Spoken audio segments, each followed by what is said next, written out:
Assalamualaikum warahmatullahi wabarakatuh. Perkenalkan, nama saya Taufik SPD, calon guru penggerak angkatan 9 tahun 2023. Pada kesempatan kali ini saya akan menjelaskan tentang demonstrasi kontekstual pemikiran Ki Hajar Dewantoro. Menurut Ki Hajar Dewantoro bahwa hakikat pendidikan adalah seluruh daya upaya yang dikerahkan secara terpadu untuk tujuan memerdekakan aspek lahir dan batin manusia. Jadi pada hakikatnya pendidikan adalah sebuah upaya daripada manusia dengan sekuat tenaga dan secara bersama-sama untuk tujuan memerdekakan aspek lahir dan batin daripada manusia itu sendiri. Kemudian pengajaran dalam pendidikan dimaknai sebagai upaya untuk membebaskan murid dari ketidaktahuan serta sikap iri, dengki, dan egois. Jadi hakikatnya pendidikan adalah proses untuk memperbaiki daripada sikap-sikap yang pada dasarnya sikap itu tidak baik, baik itu iri, dengki, dan egois. Semua murid akan dibebaskan dari sifat-sifat tersebut. Kemudian tujuan pendidikan adalah untuk memajukan kesempurnaan hidup, yaitu kehidupan anak yang selaras dengan alam dan masyarakat. Oleh sebab itu, pendidik menuntun anak pada kehidupan yang selaras dengan alam dan masyarakat. Adapun pendidikan haruslah berpihak kepada murid. Yang pertama, mendidik yang bersumber pada trilogi pendidikan. Ki Hajar Dewantoro mencetuskan trilogi pendidikan yang sangat menginspirasi, yaitu yang sudah terkenal dan biasa kita dengar, Ing Ngarso Song Tulodo, artinya di depan memberikan teladan, Ing Madyo Mangun Karso, di tengah membangunkan semangat, kemauan, motivasi, dan Tut Wuri Handayani, atau di belakang memberi dorongan. Sebagai pendidik, maka kita harus mampu mengejawantahkannya ke dalam proses pembelajaran yang berpihak pada murid. Kemudian yang kedua, bahwa pendidikan harus berasaskan trikon. Artinya, filosofi Ki Hajar Dewantoro yang menetapkan asas trikon yaitu kontinuitas, yakni tidak melupakan akar nilai budaya, konvergensi, atau pendidikan harus memanusiakan manusia, dan konsentris, yakni pendidikan harus menghargai keberagaman dan memerdekakan murid. Itulah semua yang harus kita terapkan. Oleh karena itu sebagai pendidik, kita harus mengutamakan kemerdekaan dalam belajar.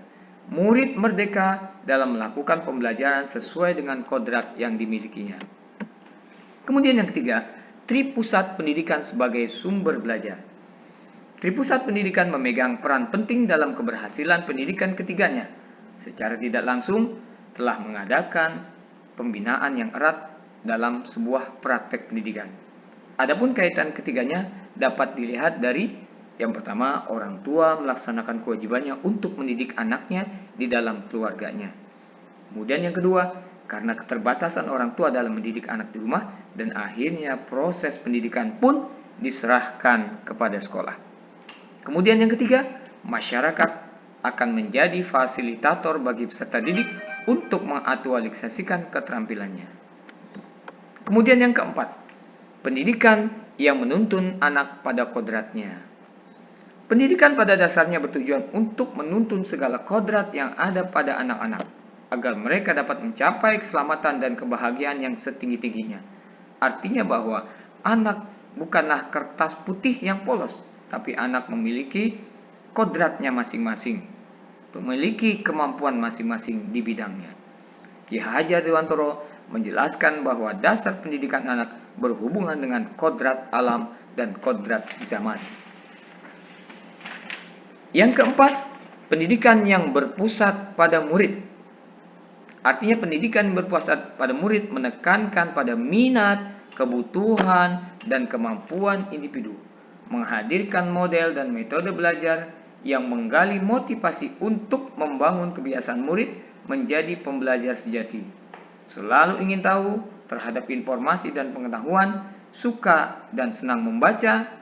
Oleh karena itu sebagai pendidik, kita harus mampu menciptakan proses pembelajaran yang dapat mengembangkan kualitas sumber daya manusia yang dibutuhkan di era mendatang, seperti kreativitas, inovatif, kepemimpinan, rasa percaya diri, kemandirian, disiplin, kritis dalam berpikir, daya nalar yang tinggi, kemudian kemampuan berkomunikasi dan bekerjasama dalam tim, serta wawasan global untuk beradaptasi terhadap perubahan dan perkembangan.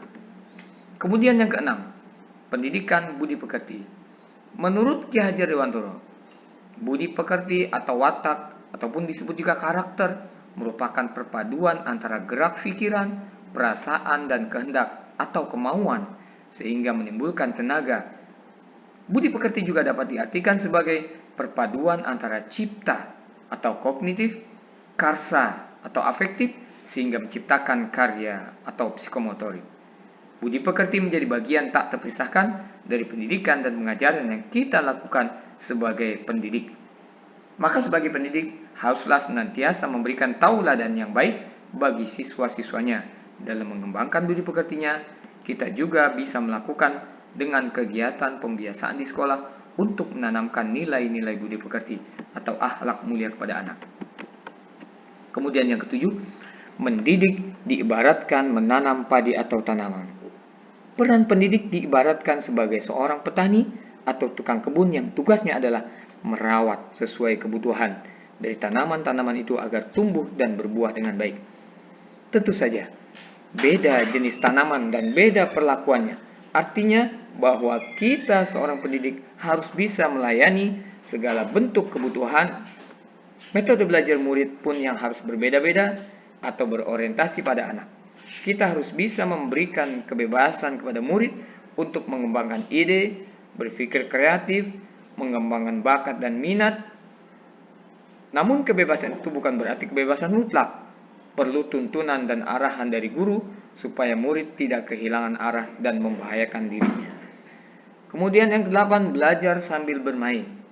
Dalam pembelajaran di kelas, kita sebagai guru harus memperhatikan kodrat anak yang masih suka bermain. Ketika murid-murid sedang bermain, pasti yang mereka rasakan adalah kegembiraan. Dan itu membuat sebuah kesan yang membekas di hati dan pikirannya. Sebagai pendidik, kita harus mampu memasukkan unsur permainan dalam pembelajaran agar siswa senang dan tidak mudah bosan. Kemudian, alasan apa? Atau alasannya konseptual yang bagaimana? Atas penerapan ide atau gagasan sesuai dengan pemikiran Ki Hajar Dewantoro ini, bahwa konsep pemikiran Ki Hajar Dewantoro sangat relevan diterapkan pada zaman sekarang ini. Inti dari filsafat pendidikan Ki Hajar Dewantoro adalah perubahan. Artinya pendidikan seperti sebuah tata surya yang selalu bergerak dan tidak pernah berhenti, dan tidak pun boleh statis atau diam. Mereka tidak pernah berhenti berputar, karena ketika mereka berhenti berputar, maka akan terjadi sebuah kehancuran. Kemudian hasil penerapan daripada ide gagasan terkait pemikiran Ki Hajar Dewantoro ini secara kontekstual dapat ditanamkan karakter atau budi pekerti mereka melalui kegiatan sebagai berikut. Yang pertama, jadwal piket guru untuk membudayakan budaya 5S. Ya, salam, sapa, senyum, ya, semuanya harus kita tetapkan setiap hari. Ya, ini sebagai contoh bagaimana murid dibiasakan ketika mereka hadir, mereka melaksanakan atau salim, ya, mengucapkan salam, ya, kemudian salim, ya, dan sapa, ya, sopan serta santun kepada gurunya. Kemudian yang kedua, penanaman karakter dan budi pekerti melalui kegiatan berdoa sebelum memulai pelajaran dan sesudah mulai pelajaran, ya. Yang muslim dengan berdoanya menurut ajarannya, dan yang muslim pun berdoa sesuai ajarannya masing-masing. Kemudian penanaman karakter juga bisa dilakukan melalui kegiatan pembiasaan Jumat pagi. Ya, ada Jumat sehat, Jumat bersih, Jumat rohani ataupun Jumat kreasi, menyesuaikan dengan kondisi sekolah kita masing-masing. Ya, Jumat rohani biasanya diisi oleh kegiatan-kegiatan doa, sholat duha dan sebagainya. Jumat bersih dilakukan melalui kebersihan lingkungan ataupun kelas masing-masing. Jumat sehat dilakukan dengan berolahraga semua unsur guru dan peserta didik. Nah, ini dilakukan dalam 1 bulan seminggu sekali. Minggu pertama Jumat rohani, minggu kedua Jumat bersih, minggu ketiga Jumat sehat, dan seterusnya. Kemudian penanaman karakter pun bisa melalui kegiatan pembiasaan murid untuk kebersihan ruang kelas, ya, dan sekitarnya. Ini bisa dilakukan dengan kegiatan piket harian murid yang bergantian setiap harinya. Kemudian juga bisa ditanamkan melalui kegiatan ekstrakurikuler, baik itu pramuka, olahraga, PMR, OSIS, bimbingan tilawah, ya, poli, kir, sesuai dengan bakat mereka yang mereka minati. Adapun dalam proses tentu masih ada sebuah tantangan, dan tantangan ini pun harus ada solusi.